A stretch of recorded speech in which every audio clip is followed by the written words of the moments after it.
Okay, this is actually pretty trash. I've walked, boy, okay. I've walked around my room multiple times trying to find good lighting, and honestly, take it how you want it. I think this is gonna be the best lighting this whole video. So I decided to do a video because I wanted to kind of go a little bit more in depth and give you the raw and truth of being a remote mom. You know, there's so many people out there that want to work remote to be with their babies, to have flexibility, to do their thing. And I just wanted to give you the raw and honest truth of what it is like being a stay-at-home working remote mom, however you want to say it. Working remote has so many perks. I mean, you get the flexibility, you do your own thing. You get, depending on what kind of job you have, you do get a fair amount of breaks. You may maybe to attend to the baby, to yourself. Once again, depending on the job.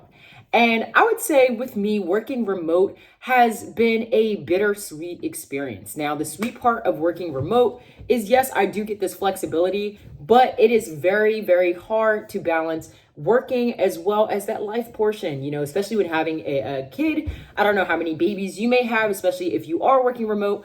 But I would say for me, you know, just the one is a little hard. It is a little hard.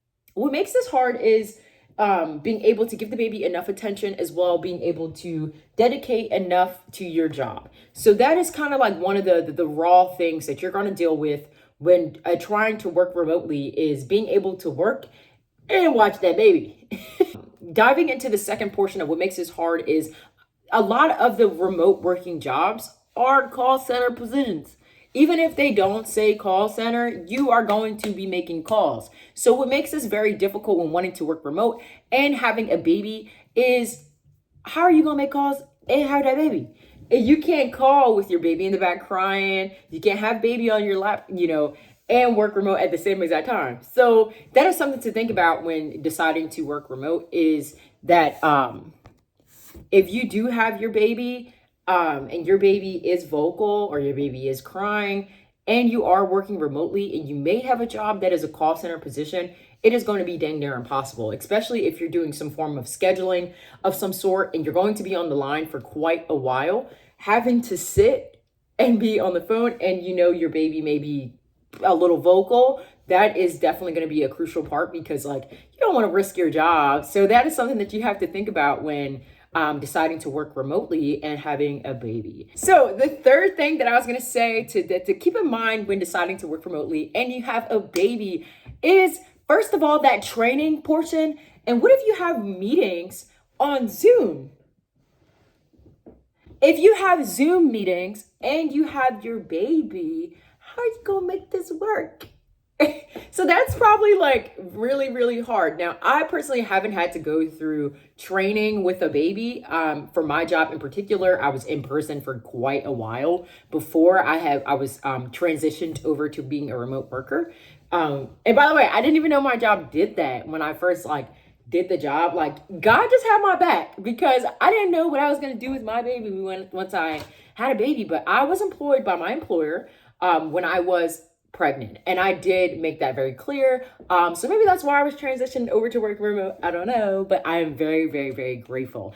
Anyways, training. If you decide to do a job and you are offered an offer letter, and you know, I have my baby, how are you going to be on this call? And like, how are you going to train effectively? What if you have to sit on the Zoom for quite a while, but you have your baby's crying, baby wants some food, baby wants to go on a walk, you know, how are you going to do this? And work remotely. So definitely keep that in mind when deciding to work remote. So as mentioned, the 3 things to keep in mind when deciding to work remotely is, number 1, work-life balance. Making sure that you're able to give your baby enough attention, as well being able to dedicate enough to your job. Number 2, when deciding to work remotely is, what was it?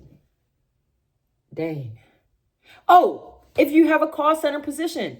If you have a call center position, how are you going to make them calls and take care of that baby? You know, and a lot of there's positions out there that say that they are data entry, but I swear they all scams. I don't know. Is that just me? but a lot of these data entry positions are actually scams. And the third one to keep in mind when deciding to work remotely is think about your training and if you are going to have meetings where you will have to be on camera. That is so, so crucial, especially when you're having your baby. I mean, it is all peaches and cream in the beginning when you're like, oh, so exciting to work remote.